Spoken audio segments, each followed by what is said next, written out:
So for our video, we decided to do separate videos since everybody's schedules is really different and varying. For instance, I know that Laura has a busy schedule with work and she's commuting, and Renard's the same way. He has about 3 jobs that he's trying to handle.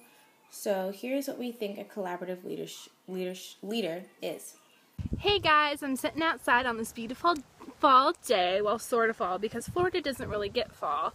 And here's an added bonus, here's my puppy. Where'd he go? He's around here somewhere.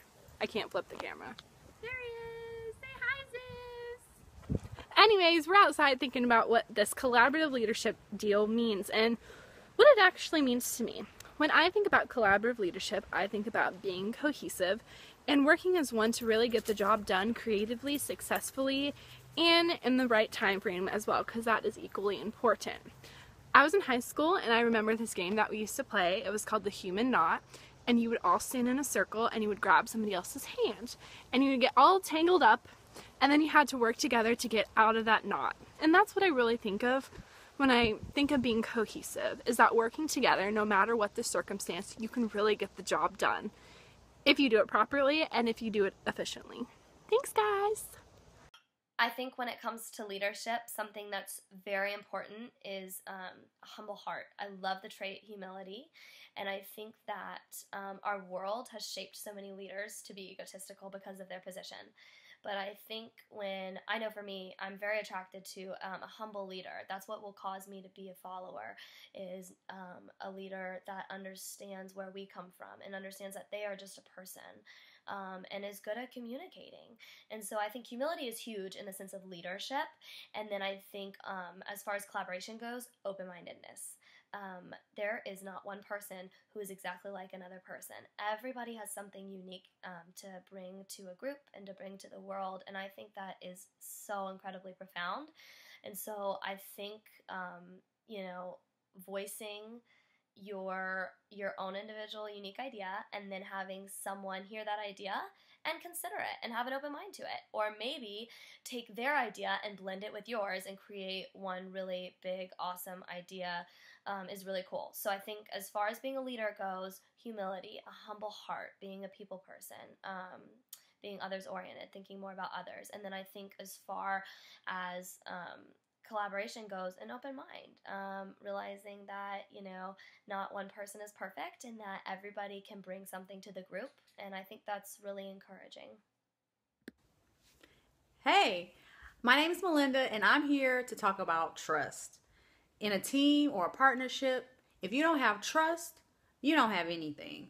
You have to be able to rely on the people on your team or your partner in a partnership in order to achieve goals, to communicate even, like Bernard talked about. You have to be able to know that they're going to uphold their end, and they have to be able to know that you're going to uphold yours. And sure, everybody makes mistakes, and that's not the point. It's not about perfection. It's about knowing that if anyone does drop the ball, that they're going to do what it takes to correct it. It's not about not doing things the perfect way. It's about being able to rely on people when you need them the most, and at times when you're probably having trouble as well. So just remember, trust is key when it comes to collaboration, be it in a large group, a small group, or just 2 people. Trust. It's all you need. So, to me, being a good leader means being willing to learn from other people's mistakes and learn from other people's experiences, because not always as old or given opportunities as other people are, but when people write it down and they're willing to share it with you, using that knowledge to your advantage is really helpful. So, personally, I like this book for sports. Aesop's Fables. Don't underestimate them. There's little tidbits of information in here. Like, do not make much ado about nothing. Pretty self-explanatory, but pretty effective. And for me, obviously not for everyone, but I like to refer to this one because there's a lot of good insight. But learning from other people, understanding where people have been, just that willingness to open yourself to other ideas and other input really makes you a more valuable asset. Because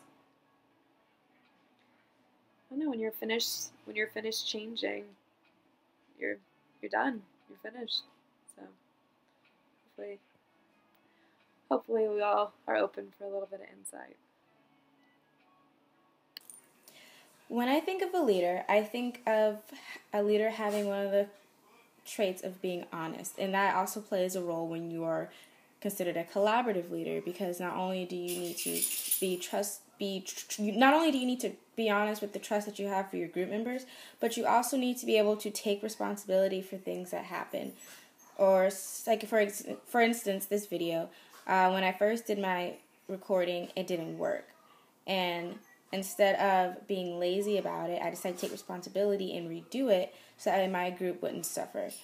Another thing about honesty that is, it's important for each member to own up to what it is they feel that could help bring the group up, because at the end of the day, you're still collaborating together, and that project can reflect not only you as an individual, but everybody else who either followed you or who helped aid you.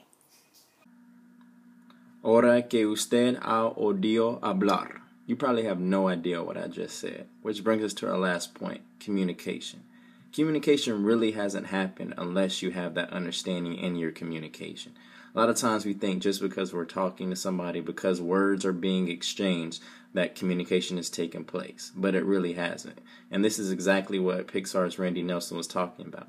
Unless you can interpret that understanding, unless what I'm saying you can interpret it, then communication really hasn't taken place. Because I can tell you one thing, and you may take it as another. So we had miscommunication there. So communication really hasn't taken place.